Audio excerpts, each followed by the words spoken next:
Welcome back everyone, it's me Matt, thanks for joining me today. We're talking about Russian military equipment again, and a lot of you have been getting rather heated in the comments when I talk about Russian military equipment, and that's why I want to talk about it, because it's very juicy topics, particularly this one, the Kurganets-25, often misidentified as the T-15 Armata, which I've done a video on in the past. And this is Russia's latest attempt at modernizing its armoured personnel carriers with lighter, more modular and designed vehicles for the digital battlefield. And before we get into the video today, let me know what your favourite APC is, and I have to admit this is a very high contender for one of the best APCs out there. It's a far cry from its Soviet-era predecessors, integrating active protection systems, advanced targeting tech, and amphibious capabilities, but as we've seen throughout history, warfare isn't just about hardware, it's about strategy, adaptability, and teamwork, and even the most advanced vehicles is only as good as the crew operating it, and it's the same principle that applies in tactical games, where unit composition and battlefield awareness can mean the difference between victory and defeat. And speaking of tactical warfare, that's exactly why I am being sponsored by today's sponsor, Hero Wars, a game that takes strategic decision making to the next level. You can assemble a team of unique heroes, each with their own abilities, just like a real combat force where tanks take on the hits, range units deal damage, and support elements keep your squad in the fight. The key is smart decision making, just like equipping the right weapons and armor for a battlefield mission. Choosing the right heroes, artifacts, and upgrades in Hero Wars can be the difference between victory and defeat. And if you think you've got what it takes, try the latest challenge, unlocking Peach, a mysterious new hero with some serious combat potential. Download Hero Wars now using my special link in the description box or scan the QR code on screen. Available from February 16th exclusively for Hero Wars Alliance players, players will embark on a 4-week adventure to uncover the new hero's story and get exclusive opportunities to be the first to unlock and upgrade a new Guardian. And Peach, in my opinion, looks a pretty badass. Can you assemble the perfect team, choose the best gear and outsmart your opponents? If you can, test your skills in battle, download Hero Wars from the link in the description or use my QR code and show what you're capable of in Hero Wars. Okay, so let's get back into the Kurganets-25 deep dive. So for decades, the BMP series, as many of you know, dominated Russian mechanized infantry tactics. The BMP-1, which I have a huge respect for, first introduced in 1967, revolutionized the battlefield with its combination of troop transport and fire support. But its paper-thin armor and cramped interior made it a death trap in real-world combat, even to this day. The BMP-2 improved upon this 30mm autocannon and better firepower design, yet lagged behind Western IFVs in protection. And the BMP pushed firepower even further, but once again, armor remained a critical weakness. By the 21st century, it was clear that Russia really needed to take it seriously when it came to modernizing an IFV capable of keeping pace with Western designs like the American Bradley, the British Warrior, and enter the Kurganets-25, unveiled alongside the T-14 Armata in the 2015 Moscow Victory Day Parade. Designed as a clean sheet replacement for Russia's aging BMPs, this vehicle promised better armor, superior ergonomics, and state-of-the-art technology. Unlike its predecessors, the Kurganets-25 was built with survivability at its primary focus. It featured a modular armor system, an active protection suite, and improved mine resistance. But while its debut was impressive, the road to mass production has been anything but smooth. The goal was to provide an adaptable base platform for a family of armoured vehicles including IFVs, APCs, and even self-propelled artillery and air defence variants. However, with such an ambitious vision came a significant price tag. The first prototype was delivered in 2013, and by 2015, the vehicle made its debut on the Victory Parade with pretty good reception. Initial plans called for mass production in 2016 with full-scale adaptation by 2020. However, with massive financial constraints, production challenges, and geopolitical factors severely delayed the program. The original engine, the CHTZ-12TV373CH Shaika, failed to meet the expectations for this platform, forcing developers to fall back on the less powerful YAMZ-780 engine. By 2020, reports indicated that the program was being shelved in favor of upgrading existing BMP-2s with the Bereshok combat module.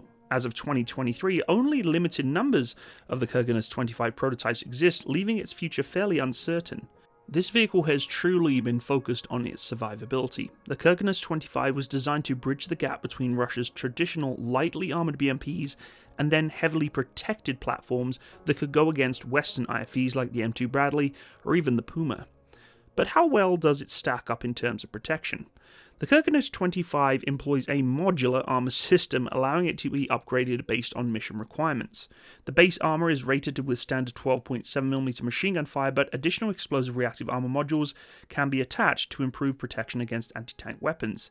This is a major leap forward for BMP series vehicles, and notoriously lacked adequate protection for older variants, whereas this is taking it to the extreme. One of the standout defensive features is the Afghanet Active Protection System, the same technology used on the T-14 Armata. The Afghanet APS detects incoming projectiles using AESA radars and can deploy a soft-kill multispectral smoke grenade or hard-kill countermeasure to destroy incoming missiles or RPGs. While systems like the Israeli Trophy APS have been combat-proven, Afghanet remains largely untested in real-world conditions to what I could find. Another crucial improvement, though, is its mine and IED resistance. Unlike the BMP series, which were highly vulnerable to roadside bombs and mines, the Kurganets-25 features a V-shaped hull designed to deflect blast energy away from the crew compartment. It also has an electromagnetic countermeasure system designed to interfere with the triggering mechanisms of magnetic mines. Of course, like most vehicles of today, it is equipped with a NBC or nuclear, biological and chemical protection system and a lot of situational awareness cameras providing 360-degree battlefield views. This ensures the crew has a maximum awareness of threats, particularly the commander and the driver. A modern infantry fighting vehicle, though, isn't just about its protection, and this vehicle takes a lot of firepower and weapon system focus as well, delivering a lot of support to troops to engage enemy threats. It comes equipped with some of the most advanced weaponry in Russia's mechanized arsenal. For instance, it features an unmanned turret, allowing the crew to stay within the safety of the armoured hull. This is quite common now in Russian doctrine. It has been fitted with the Boomerang BM turret, but later models have also been seen with the Epocha turret, a more advanced weapon system setup. At the core of the firepower is a 30mm 2A42 autocannon, a tried and true weapon used on the BMP-2 and BMP-3. There are also various attack helicopters that utilize this gun, and it is very renowned for its reliability. This dual-feed autocannon can fire both armoured-piercing rounds or high-explosive incendiary, making it versatile against infantry, light vehicles and even low-flying drones. And it has a firing rate of up to 550 rounds per minute and an effective range of 2,000 meters. For anti-tank capability, the turret houses 4 Kornet EM anti-tank guided missiles, 2 on each side, and the Kornet EM is one of Russia's most powerful ATGMs, capable of penetrating up to 1,300mm of explosive reactive armour. Unlike older wire-guided missiles, the Kornet EM features a fire-and-forget technology and dual targeting, meaning it can engage 2 enemies at once or fire 2 missiles at the same target to overwhelm active protection systems.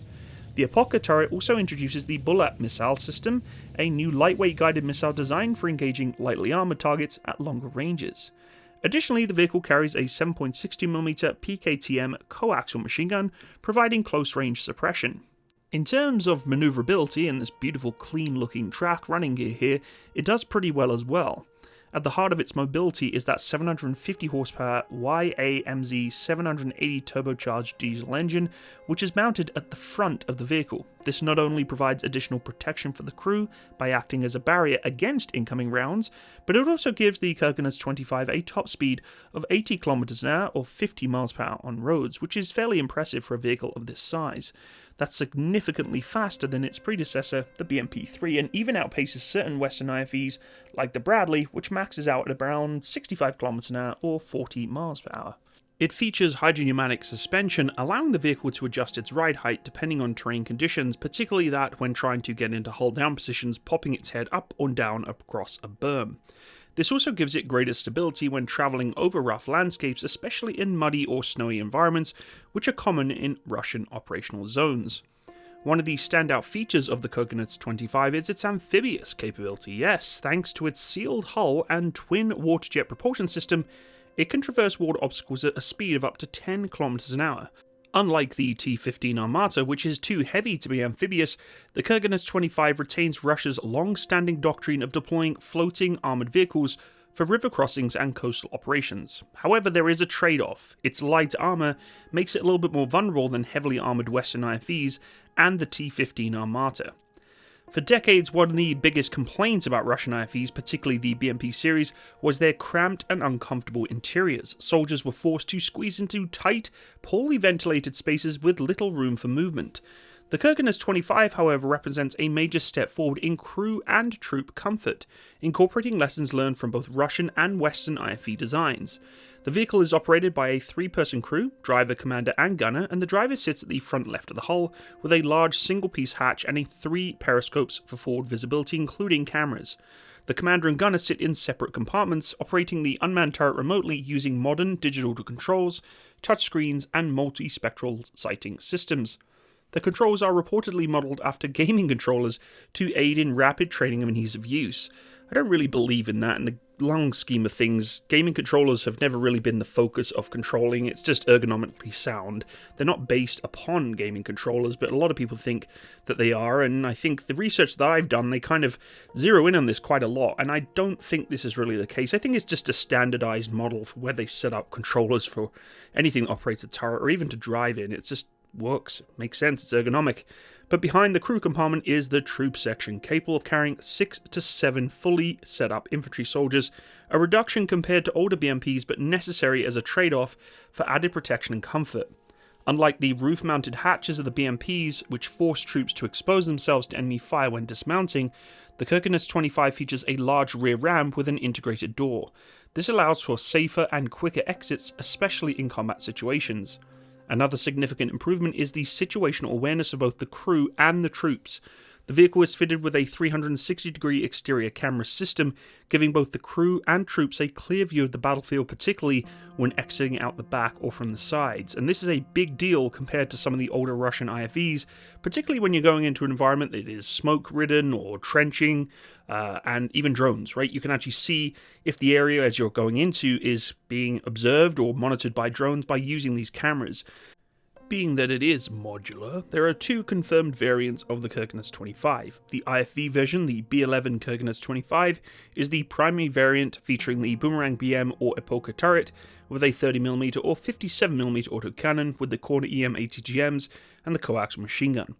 There is the armoured personnel carrier, the B10 Kurganets-25, and instead of a heavy turret, this version is equipped with a remotely operated 12.7mm machine gun, allowing it to transport 8 dismounted troops, with a greater focus on mobility and survivability rather than offensive power. There is also prospects for self-propelled artillery with a 120mm or 122mm artillery variant, and a tank destroyer, interestingly, armed with a 125mm gun. They've also been looking at an air defense variant featuring a 57mm autocannon, a reconnaissance command vehicle enhanced with battlefield sensors and extended communication systems, and finally an armoured recovery vehicle intended for battlefield maintenance and repair of damaged vehicles. However though, due to budget constraints and production delays, many of these variants remain completely conceptual rather than operational.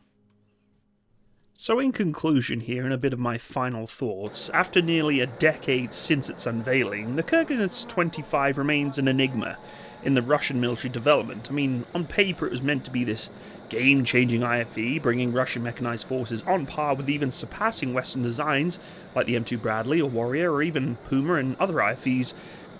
But sadly, in its reality, its journey has been plagued by delays, budget issues, and shifting priorities within the Russian military. At its core, the vehicle is a major leap forward from the aging BMP series and offers a lot of modular armour, improved ergonomics, superior firepower, and next-generation active protection systems like the Afghanet. It's faster, amphibious, and far more survivable than any IFV that Russia has really fielded before other than the T-15 Armata. However, these advantages are coming at such a steep cost that it may be its biggest enemy. But that does not mean that this vehicle itself is not good. I think it's a very promising structural setup in the way in which it can be modular, the way it can take different turrets, and just overall the features it beholds. There's a lot of opportunity here for it to be an extremely good IFV fleet. As of 2023 though, it still has not entered full mass production, with only those handful of prototypes seen in parades and defense expos. Its advanced features and designs that it's trying to suggest will bring it into the modern age could still play a huge role in Russia's future IFV lineup, but unless there's a major investment into this production, it risks becoming another ambitious but ultimately abandoned project. And of course this is changing more and more so, particularly with Ukraine, and we see the same with the T-14 Armada. We're just not seeing many of them around there. Maybe they are being produced just in some secret fleet somewhere that we don't seem to know about, but I have to say, I do have a lot of respect for the Kurganets-25, but I don't believe we're going to see many more of them in the near future. It's just not practical for them to fund such a large-scale program when they're actively ongoing in conflict and war with Ukraine from the Russian military. So if you enjoyed today's deep dive into this platform, let me know. Of course, once again, thanks again for the sponsor of today's video, and go check out that description box for that link and that QR code there. If you did enjoy the video, leave me a like, subscribe, and hit the notification bell for more military vehicle breakdowns and defense analysis. And if you want to see different vehicles or different equipment being showcased on the channel, make sure you let me know. I always read the comments as much as I can. Stay tuned for more. I'll see you next time. All the best, folks. Bye-bye.